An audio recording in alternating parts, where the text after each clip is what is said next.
कि ठाकुर जी को अवतार कायकू भयो। बहुत ध्यान से सुनियो।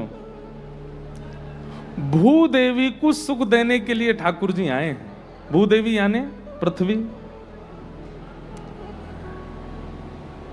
निरंतर ठाकुर जी वैकुंठ में रहते हैं, गोलोक में रहते हैं, साकेत में रहते हैं। किन के पास रहते हैं? श्री देवी के पास रहते हैं। लेकिन ठाकुर जी के मन में इच्छा प्रकट भई, अब हमको भूदेवी के पास जानो, वहां पर कृपा करने जानो है। तो भूदेवी पर कृपा करने के लिए ठाकुर जी जब अवतार ग्रहण करते हैं, तो ठाकुर जी के इतने सुंदर स्वरूप को देखकर के श्री देवी के मन में तनिक ईर्ष्या है गई। कैसी ईर्ष्या? कि भैया ये इतने सुंदर लाला बन के गए हैं, ठाकुर जी इतनी सुंदर लीला करवे के काजे गए हैं, और ये सबरो सुख भूदेवी को मिलेगो। इनके चरणन को स्पर्श, इनके हाथन को स्पर्श, ये बैठेंगे तो इनके सर्वांगीण अंग को स्पर्श या भूदेवी को मिलेगो, मोह तो मिलेगो ना।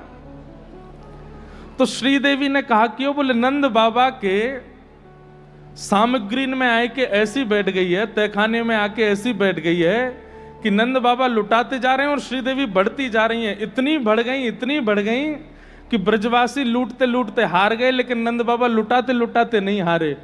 तो कहा भयो? बोले श्री के रूप में जितनी भी सामग्री लुटाई गई वो सब पृथ्वी पर आए करके भूदेवी श्रीदेवी दोनों मिश्रित है गई, ताकि अब जब ठाकुर जी अपनो प्रथम चरण रखेंगे तो दोनों को सुख मिलेगा, श्रीदेवी को भी भूदेवी को भी। दोनों उनको सुख दे रहे हैं ठाकुर जी, खूब लुटा रहे हैं। संग्रह की स्थिति नहीं रहेगी ठाकुर जी जीवन में आएंगे तो। दूसरी बात, ठाकुर जी जीवन में आएंगे तो क्या होगा?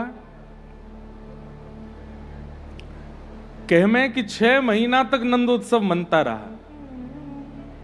6 महीना तक नंदोत्सव का तात्पर्य क्या है? किसी को ये भान ही नहीं है कि हमें सोने जाना है, हमें भोजन करना है, हमें जलपान करना है।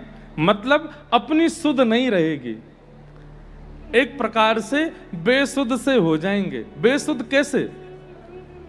कोई विचित्र व्यवहार के रूप में बेसुध नहीं। अभी हमारी स्थिति ऐसी है कि हमें पता है हमें कब सोना है, कब जागना है, कब पाना है, कब उठना है, किससे कैसे व्यवहार करना है। इन सब में शून्यता आ जाएगी।